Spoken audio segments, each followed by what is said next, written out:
welcome back to Personal Life Management. Last week we were talking about the SHAPE acronym, S-H-A-P-E, spiritual gifts, heart, and abilities. We covered that. Today we come to the letter P, and the P stands for personality, and you've got personality. You have one of 16 personality types, and today we're going to score those types and allow you to see what your personality profile would be. I want to recommend a couple of books on the subject of personality. This book, these are from my own library, this book is called Gifts Differing from Isabel Briggs Myers.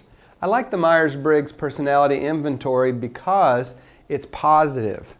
Some personality typing, such as the ones that I've read that have sanguine, melancholic, I don't even like those because they are negative labels that you're placing on people based on their personality. Phlegmatic, who wants to be called that? There's only one positive one in that whole group of four. But in the Myers-Briggs typology, they see that every personality is a gift. And every of the 16 personality types, all of them are uniquely suited for certain situations in life. They add flavor to the world and they're important. There's a simpler version of the Myers-Briggs test, and it's called the Kiersey-Bates Character and Temperament Sorter. This is a book called Please Understand Me. Now, if you get the Kiersey-Bates book, you're going to really enjoy learning about the different personality types, and I highly encourage you to get that. We've taken their short exam, and you're going to get 70 questions in your packet. If you'll answer these questions, they're going to help you type your personality. You can also do this online at kierseybates.com, but for simplicity's sake, we printed it out for you. Here's the scoring sheet, and it's very important that you score it properly before we even talk about personality. This column here, you just score it straight down. There are 10 possibilities from each choice, A or B. All of these 70 questions have only one of two answers. It's either an A or a B answer. It's usually agree or disagree. And as you move yourself down, you're going to start to see some patterns in your responses, and we're going to chart those on this. You just add your columns straight down. And this one, the first two columns, they scored 8 on the A side and 2 on the B. So down here, they wrote them down in the box, 8 and 2.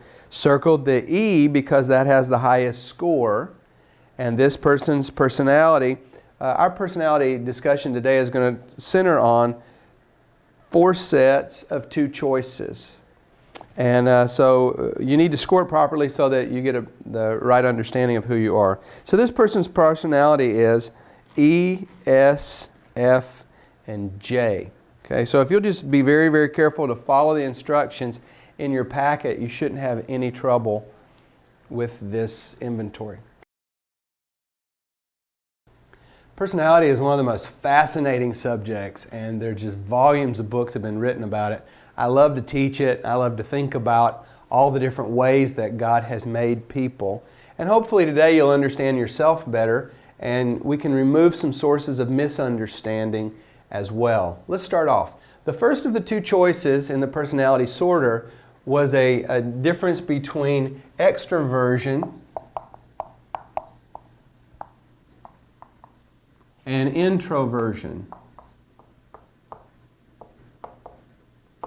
Now, contrary to a lot of popular misunderstanding, these 2 choices have nothing to do with a love of people, with how much you love people, how much you care about others. It has nothing to do with it. The only thing that this connects to is this issue right here, and that is one of energy. Where do I get my energy? If you're an extrovert, the answer is people. People are my source of energy. That's where I get it. I get charged up from other people. And the more I'm with them, the more it fires me up. So that my energy source is outside of me if I'm an extrovert. I need other people and I draw my energy from them. Introvert is an entirely different thing.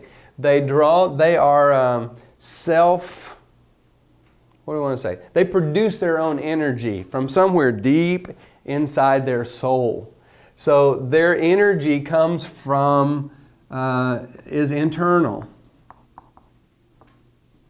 And it requires a certain environment. Because they're producing their own energy, their attitude toward the expenditure of energy is entirely different. For an extrovert, they can very freely spend energy.